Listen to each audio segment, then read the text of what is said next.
Hey everybody, this is Miss Purvis, and I want to just give you a little brief tutorial today about self-service.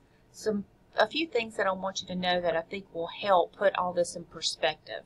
So you see your assignment this week is to watch the self-service video tutorials that are on the website, and I suggest you do that first. You will need to take a screenshot this week, and so if you're not familiar with how to take a screenshot or use the snipping tool, you'll need to use these and review those before you do your assignment.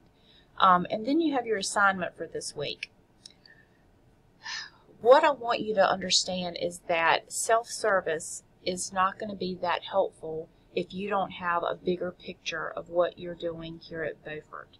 So let me let you know what I'm talking about here. When you log into self-service, this is going to be what you see first. You're going to have the option to click on Student Planning.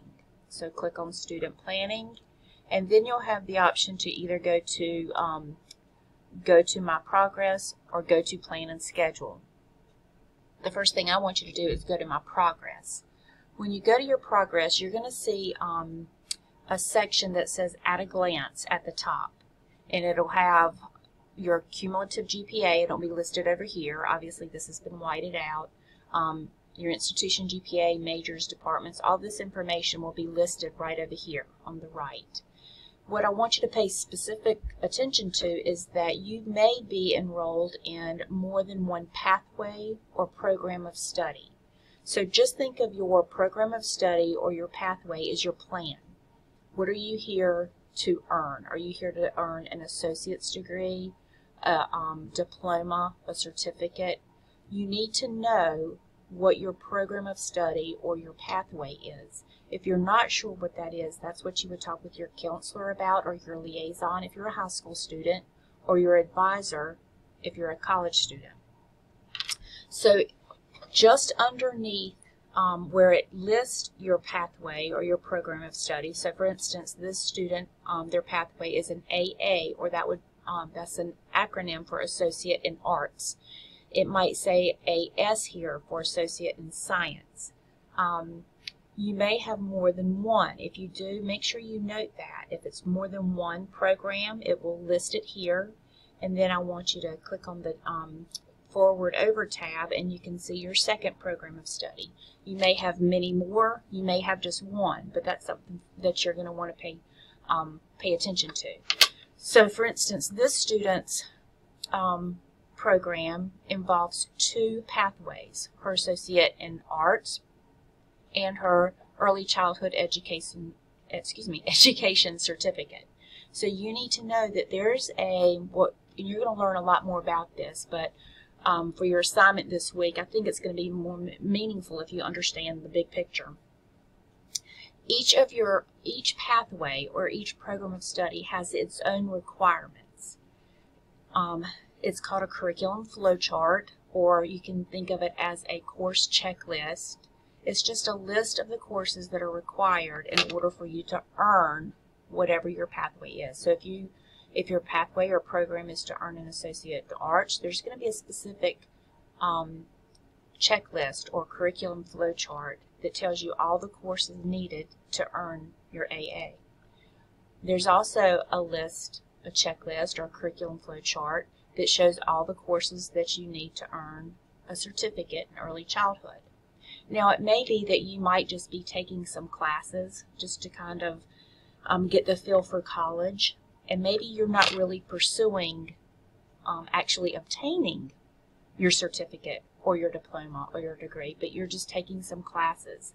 But it's more meaningful if you know that the courses that you take are a part of a bigger plan. So let me show you a little bit what I'm talking about. If you go to Beaufort's homepage,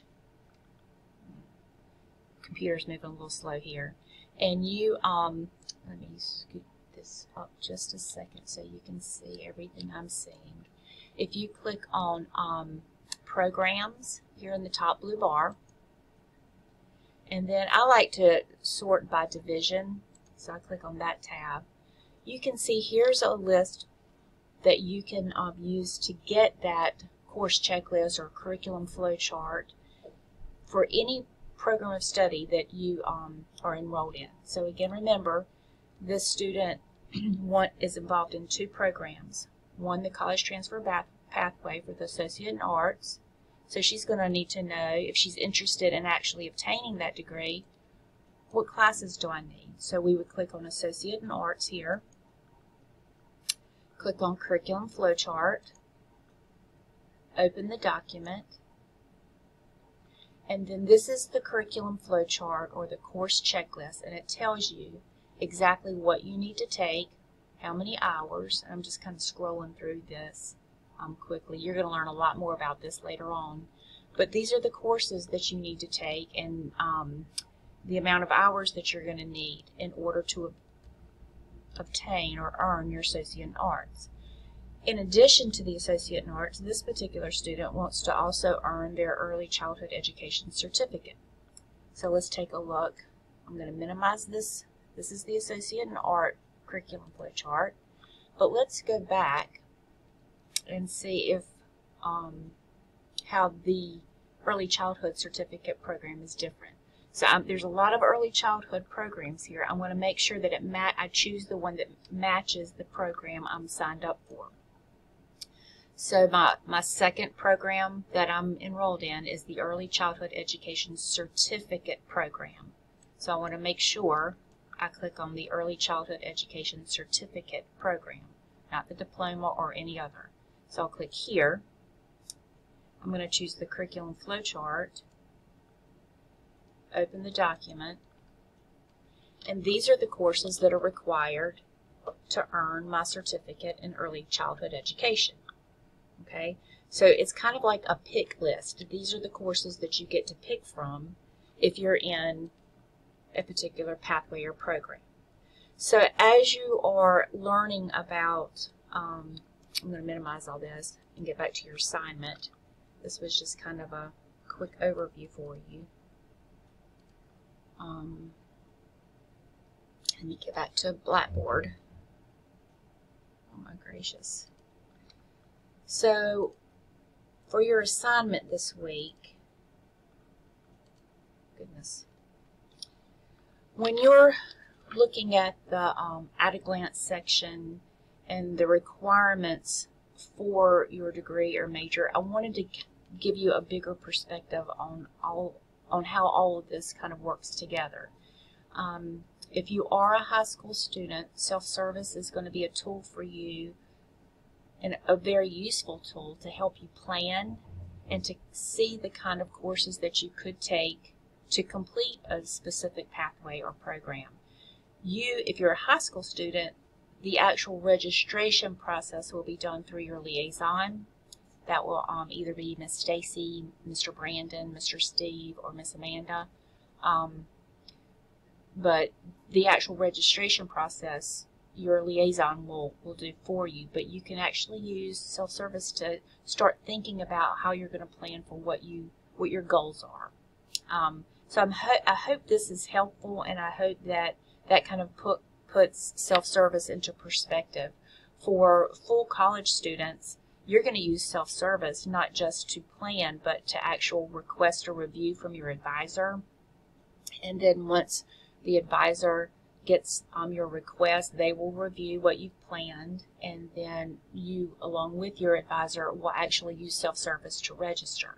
But for your high school students, you're going to use it more as a planning tool and work with your liaison to actually complete the registration process.